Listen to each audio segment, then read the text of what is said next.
In life, you have to choose your hard, or the hard will choose you. What does that mean? I'll use a obvious example, which is our physical health. Everyone assumes that when you turn 60, 70, 80, all of a sudden you can no longer walk, you're crippled, you have to use a walker, you can't even wipe your own ass. And that is simply not true. There are 80, 90, 100-year-olds who can still walk, take care of themselves, they keep their mind sharp, and they are living a healthy life until the day they die. And that's great, and we all can do that. So what does that mean? Choose your hard, or the hard will choose you. So take these people that live to be 80, 90, and they're in perfect health. That didn't happen by accident, right? They chose every single day. They made the hard choices every single day, making good decisions to reach that point. I can guarantee you they're not sitting on their ass eating Cheetos all day. You know, they're not on their phone. You know, they're doing puzzles. They are staying social. They get up and they walk. They lift weights. They watch what they eat. Right? So like our physical health is a very obvious indicator of this. You know, it's basically the idea that an ounce of prevention is worth a pound of cure. Again, just take physical health, for example. Losing weight is hard, but you know it's harder? Getting to be 50, 60 and being obese.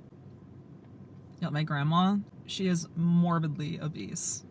And I visited her recently. She lives in Florida, and it really made an impression on me of what not to do as I age, and it actually really inspired me to take my health even more seriously, because she can't even walk anymore, and she's always been very overweight, and she just eats and eats and eats. It's like her favorite thing to do is food, and she just sits on her chair all day and watches TV and stays inside, and that is so depressing to me.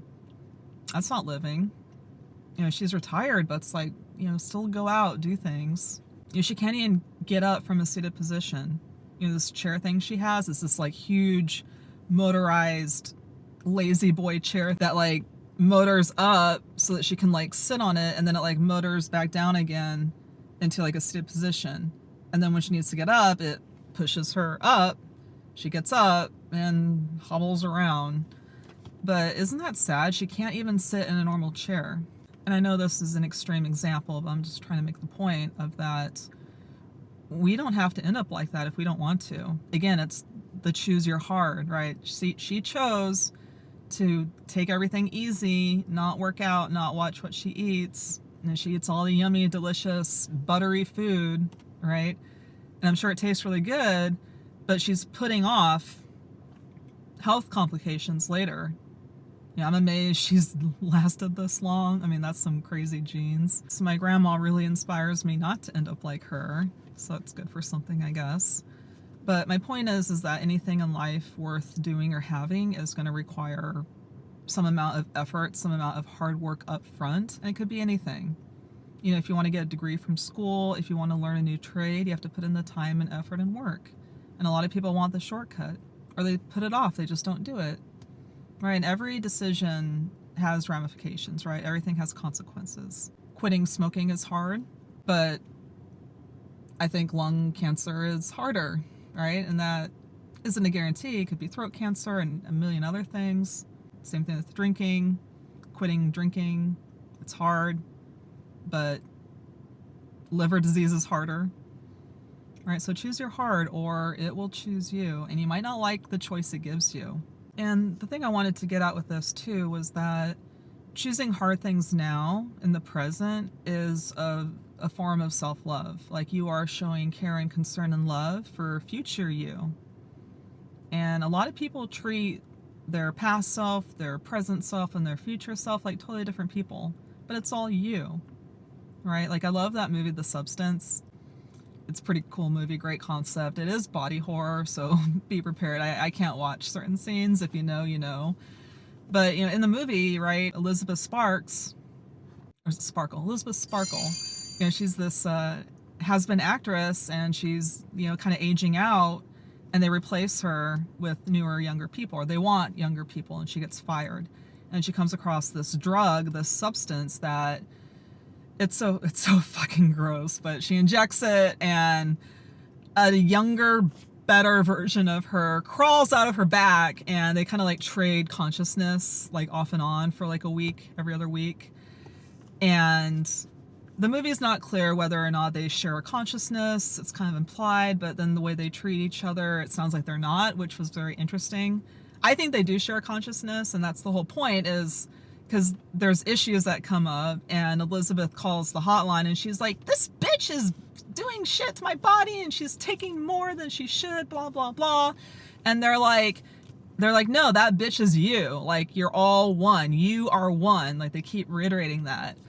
And so it's the same with us. Like, future you is you, but in the future. And you're doing things for them now. Right? Like, how many times have you put off something or didn't do something, and then at a later date you're like kicking yourself. You're like, why didn't I do that when I could have? Would have been so much easier. But you didn't. And now you, which is future you, but now current you, is paying the price. So don't let that be you. Like, show care and love for future you, which is still going to be you. But do it now. Do the hard thing now, or the hard thing will do you. And I promise you do not want that. And you can do hard things. I believe in you. You can absolutely do hard things, right? I'm a big fan of baby steps. If it seems too daunting, just do a little thing here or there.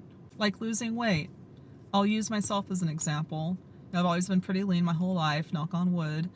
But a year or two ago, I noticed I started feeling heavier and clothes weren't fitting great. And I hop on the scale and it's like, oh shit, like I was like 20 pounds heavier than I wanted to be. You know, I was actually at like the upper limit of a normal healthy BMI, where I was like 23.9. And I decided I don't want this for me. I don't like feeling this way. I don't like feeling so heavy and sluggish. Like, I want to feel light, right? Especially now with like climbing, right? Like, I don't want to feel heavy. I want to feel light and strong, you know? So I started tracking what I was eating, counting calories. Again, it's not fun. It's easier just to grab a bag of chips and just chomp away. But no, I started tracking all my calories, and slowly but surely, the weight started to come down, right? And it was at a point too where I was like kind of guesstimating. You know, I was like, that looks like half a cup of cereal, right? Or whatever. But then I hit a wall, and the number wasn't moving, and I'm like, what's going on? And I'm eating the right amount of calories, you know, and it just was staying the same for a while. And I was like, okay, like maybe I shouldn't guesstimate, maybe I should actually measure every single thing I'm eating and just see what it says. And sure enough, my estimates were off by 100 to 200 calories a day, even 300 sometimes. And that adds up, that makes a difference. So again, I bit the bullet, I did the hard thing, and I started measuring things, right? And this is just an example. You don't have to do this all the time forever. You know, depending on where I'm at, I'll maybe go back to a point where I'm just kind of eyeballing it and it's close enough. But if I ever notice the scale starting to go higher again, I know what to do, right? So again, it's hard, but I'm choosing it for future me and current me, because I'm really liking how I'm looking, how I'm feeling. It's great. It's very doable. You know, just little baby steps, you know, little baby steps.